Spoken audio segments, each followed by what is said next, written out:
It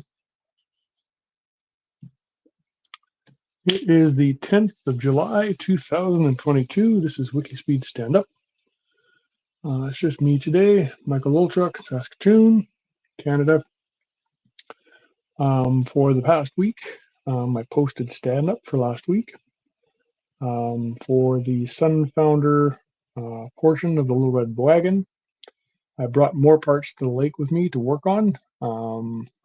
So I have the Ubuntu laptop, I have the Suncatcher, I have a new micro SD card to load everything onto, and I've reviewed my own videos for loading ROS. I think I'm pretty much ready to go. Tank level project, I brought a USB power supply and a couple of multimeters up to the lake, and I went through thinking about a circuit to measure the current and voltage from the power supply by a USB cable, and it's not pretty. So I did a little bit of a search on YouTube, and I found someone that already had done that. So I included a link in my update. Also on the tank level project, the three ESP32s that I have use the AMS 1117 regulator. So just powering, going from 5 volts down to 3.3 volts to power up the ESP32 requires a minimum of 5 milliamps, which means that's in addition to powering up the USB electronics. So deep sleep on the ESP32 can only reduce power,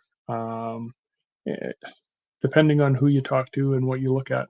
50 to 100 milliamps is what it takes when it's taking measurements and actively sending information on Bluetooth. A little bit higher if it's doing Wi-Fi. And then I'm hoping to get down to 10 or 15 milliamps with just going into deep sleep. So that's a reduction of like a third to a tenth of the battery usage, which means it'll last 3 to 10 times longer. Which, I mean, is nothing to sneeze at. But if I could find an ESP32 like the article describes that has an RT9080-33GJ5 regulator, it would only take 11 microamps in deep sleep, which is about 10,000 times the battery length for the battery extension. So it's probably worth spending an extra few dollars on the ESP32 to get months out of the battery in the tank level project instead of hours out of the battery. So I will report about that a little further down. I went through finding an ESP32 and as the comparison suggested, and it wasn't as simple as it should have been.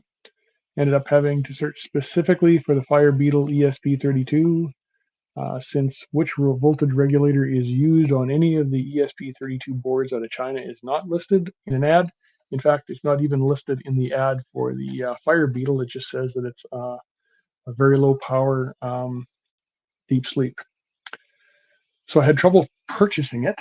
Amazon's out of them, Newark's out of them, DigiKey's out of them. Robot Shop is the only Canadian supplier I found that actually had them in stock. So I ordered one. It should be here next week. So I will hopefully have a battery-powered version of it that takes far less juice in a couple weeks. Again, on the tank level project, for the testing, I've not gotten any testing done on the tank level ESP32 that's running with the LiDAR sensor. I did do I tried a couple of initial tests on a KEE YEE ESP32, so those are the ones that I had purchased. And I ended up putting 5 volts onto the 3.3 regulated pin and blew up the pin. It's not a total loss somehow. I killed something in the external circuitry, but if I plug the power in on the micro USB, it still runs. So I labeled it as 5 volt dead, and now I'm going to be using it as my test processor. It's just going to be in my breadboard case. Mobile battery inverter has no progress. For ROS, I received the buck converter that I ordered from Amazon. I included a link. No testing so far. Unfortunately, we had company this week. Or fortunately, we had company this week, so I didn't get all that much stuff done. Although I got a lot more stuff done than I have in the previous weeks.